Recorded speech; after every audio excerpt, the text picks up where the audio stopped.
Dans la nuit du 12 au 13 juin 2025, l'armée israélienne a bombardé plusieurs sites en Iran. Israël a décidé de lancer ses attaques alors qu'Iraniens et Américains étaient en train de négocier sur le programme nucléaire iranien. L'État hébreu a donc décidé de lancer des attaques préventives en Iran, visant des sites nucléaires, des sites militaires, ainsi que des hauts responsables iraniens et des scientifiques travaillant sur le programme nucléaire iranien. Plus tôt dans la semaine, l'Agence internationale de l'énergie atomique a officiellement déclaré que l'Iran ne respectait plus ses engagements nucléaires et en réponse, l'Agence iranienne de l'énergie atomique a annoncé les mesures suivantes.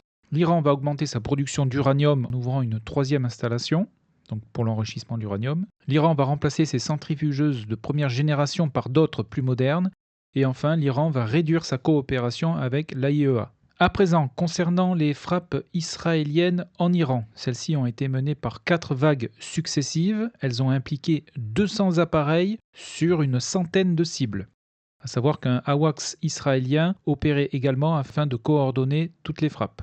Les avions israéliens ont lancé leur attaque dans le ciel syrien, donc dans le nord-est de la Syrie. Et en même temps que ces attaques aériennes ont eu lieu, le Mossad a lancé depuis le territoire iranien une opération spéciale que l'on pourrait qualifier de similaire à celle des Ukrainiens en Russie, donc qui avaient visé les bombardiers stratégiques russes. Donc le Mossad a lancé depuis l'Iran des drones et en même temps une cyberattaque a été lancée sur l'Iran. Cela a eu pour effet de neutraliser la défense aérienne iranienne ainsi que plusieurs sites de radar. Dans ces différentes frappes, plusieurs officiels iraniens ont été tués. Tout d'abord, le chef d'état-major des forces armées iraniennes, Mohammad Bagheri, le général Hossein Salami, qui commandait le corps des gardiens de la Révolution, le général Rachid, qui était également un haut responsable du corps des gardiens de la Révolution, tout comme le général Hajizadeh. D'autres militaires ont été tués dans ces frappes, ainsi que des physiciens et scientifiques travaillant sur le programme nucléaire iranien comme Feridun Abbasi, Mohammad Taranchi, Abdolhamid Minoucher, Reza Zolfagari. D'autres hauts responsables ont également été tués dans cette opération. Donc à présent, nous allons nous diriger en Iran. Alors je ne vais pas pouvoir être exhaustif, mais je vais vous montrer les principales frappes israéliennes donc, en Iran. Donc je vais partir d'ouest en est.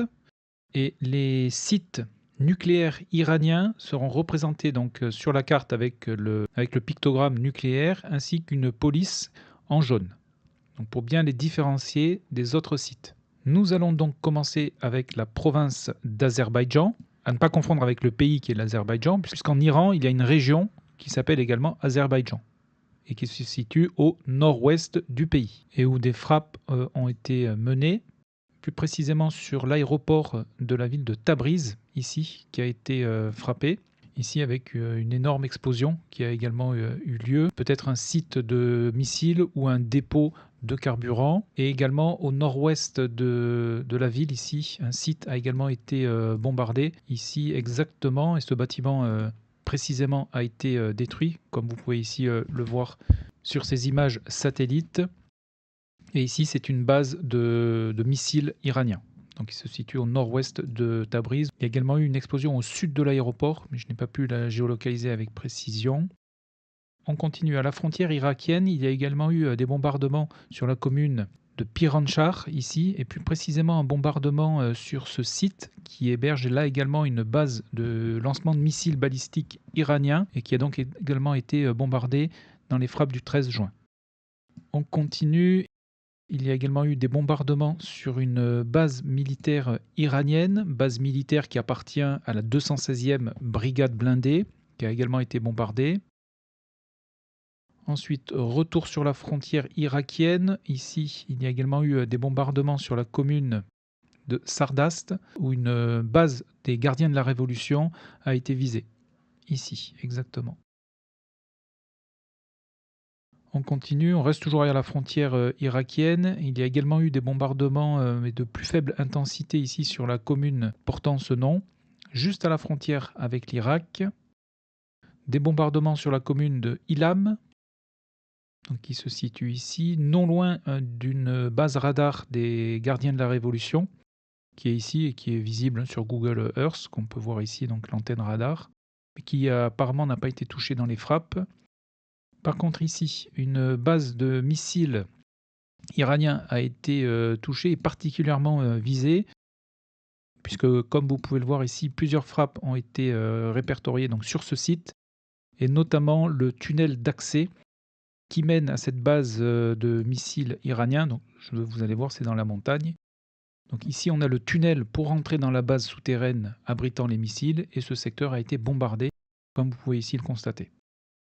Et ici, voilà, la base se trouve dans la montagne même. Et c'est la base de missiles de Kermsha. Et d'autres secteurs ici ont été bombardés sur cette base, ainsi qu'un dépôt plus au sud qui a également été frappé et détruit. Par contre, je ne sais pas ce qu'il y avait dans ce dépôt. On continue sur les frappes. Nous allons nous diriger donc vers l'est, ici, où il y a également eu des bombardements sur Hamadan, mais je n'ai pas pu identifier exactement ce qui avait été touché. Un autre bombardement sur la commune de Khorramabad a eu lieu également, et là c'est une autre base de missiles iraniens qui a été frappée. Donc le 13 juin, donc cette base ici également a été bombardée. Ensuite, on continue. Le centre, il y a eu des bombardements sur Kondab aussi. Je n'ai pas pu identifier ce qui avait été bombardé. Il y a eu plus d'une centaine de frappes, hein, donc vous comprendrez que je ne peux pas être exhaustif, mais je vous montre les principales frappes. Il y a également eu des bombardements sur Arak.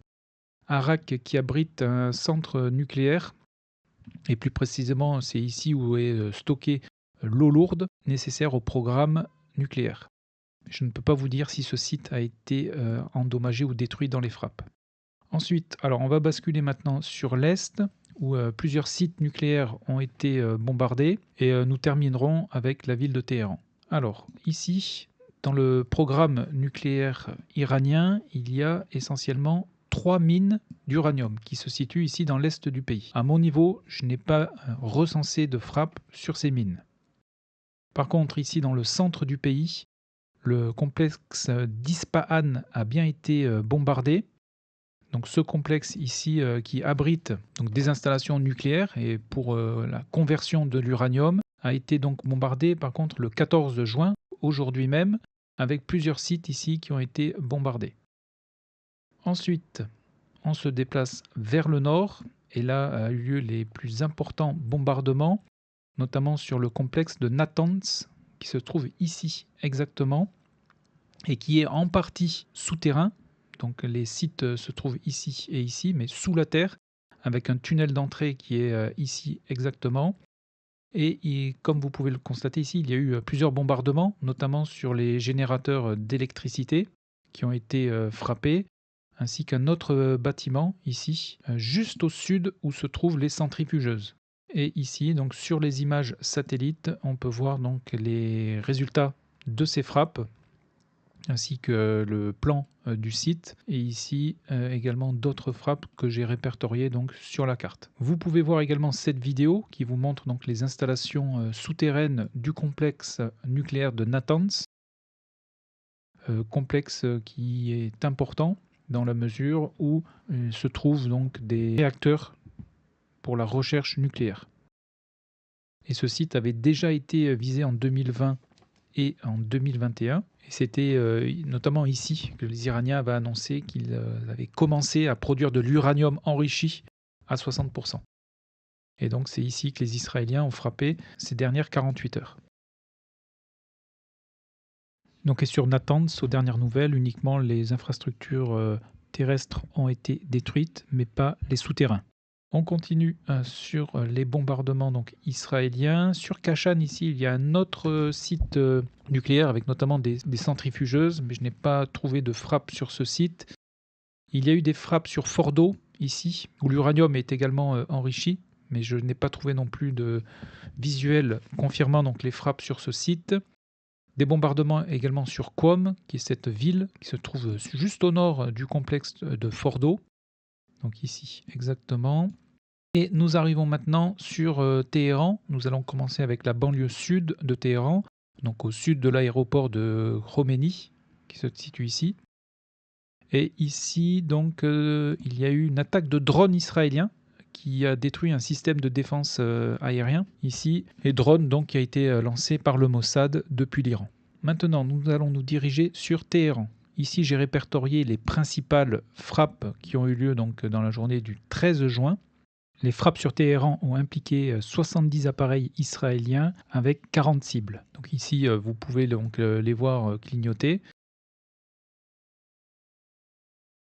Donc, comme vous pouvez le constater, de nombreux sites ont été bombardés sur Téhéran. Je n'ai pas pu toutes les répertorier, mais les principales donc, sont ici. Et nous allons commencer avec le secteur de Karaj, ici, où il y a eu donc des frappes, des bombardements un petit peu plus importants dans ce secteur, qui abrite un centre de recherche donc, nucléaire et qui a donc été bombardé donc, dans la journée du 13. Ensuite, il y a eu d'autres bombardements ici donc sur Téhéran et l'aéroport de Mehrabad a également été bombardé ici. Attention, sur les images que vous voyez ici, on voit plusieurs traces noires, mais attention, ce sont des images qui datent du mois de février de cette année, donc ce ne sont pas des résultats des frappes qui ont eu lieu avec l'opération israélienne. Par contre, à l'est de ce même aéroport, ici, on constate qu'un abri a été touché par une frappe, comme vous pouvez le voir ici donc sur cette image, qui a donc été diffusée hier. Et sur la partie nord-est de Téhéran, là également, de nombreuses frappes ont eu lieu. Donc vous les voyez ici clignoter. Au sud-est de Téhéran, il y a un autre complexe nucléaire, complexe militaire, le complexe donc de Parchin. C'est donc ici où se situe le volet militaire du programme nucléaire iranien et qui a été également bombardé ici. Donc on peut voir ici ce complexe. Suite à toutes ces attaques, il y a eu des fuites de matière radioactive dans l'installation de Natanz, celle qui a été le plus touchée. Apparemment et aux dernières nouvelles, la situation serait sous contrôle. Les Iraniens ont tardé à réagir à cette attaque. Tout d'abord, leur système de radar et la défense aérienne ont été perturbés par l'opération du Mossad et la cyberattaque, ce qui a permis aux avions israéliens de se rapprocher donc du territoire iranien sans être inquiétés. Les Iraniens ont affirmé avoir abattu un avion israélien, mais les preuves données jusqu'à présent semblent assez faibles. Peu de temps après que l'attaque a été déclenchée sur l'Iran, une centaine de drones ont décollé depuis l'Irak en direction d'Israël. Ils ont été tous abattus. La riposte iranienne donc, a eu lieu 8 heures après le début de l'attaque, notamment avec des missiles balistiques qui ont été lancés. Donc, selon les sources, entre 200 et 300 missiles balistiques ont été lancés sur Israël, où des bombardements ont eu lieu plus précisément sur Tel Aviv, donc ici, et plus précisément dans le quartier de Kiryat, qui abrite ici l'état-major de Tsahal, mais également le ministère de la Défense. Donc sur Tel Aviv, des missiles balistiques, mais également des missiles hypersoniques ont été utilisés, comme vous pouvez le voir sur la vidéo. La plupart des missiles iraniens ont été interceptés, et certains ont même été interceptés dans l'espace extra-atmosphérique, comme vous pouvez le voir donc sur cette vidéo. Parce qu'en effet, certains missiles balistiques passent par l'espace extra-atmosphérique avant de frapper leur cible. Donc ce quartier ici a été bombardé par les Iraniens, notamment ici donc le 13 juin, donc en réponse à l'attaque israélienne. Également, ce bâtiment a été endommagé. Et comme je vous le disais, ici, c'est vraiment le quartier où se trouve donc le ministère de la Défense et l'état-major de Tsahal.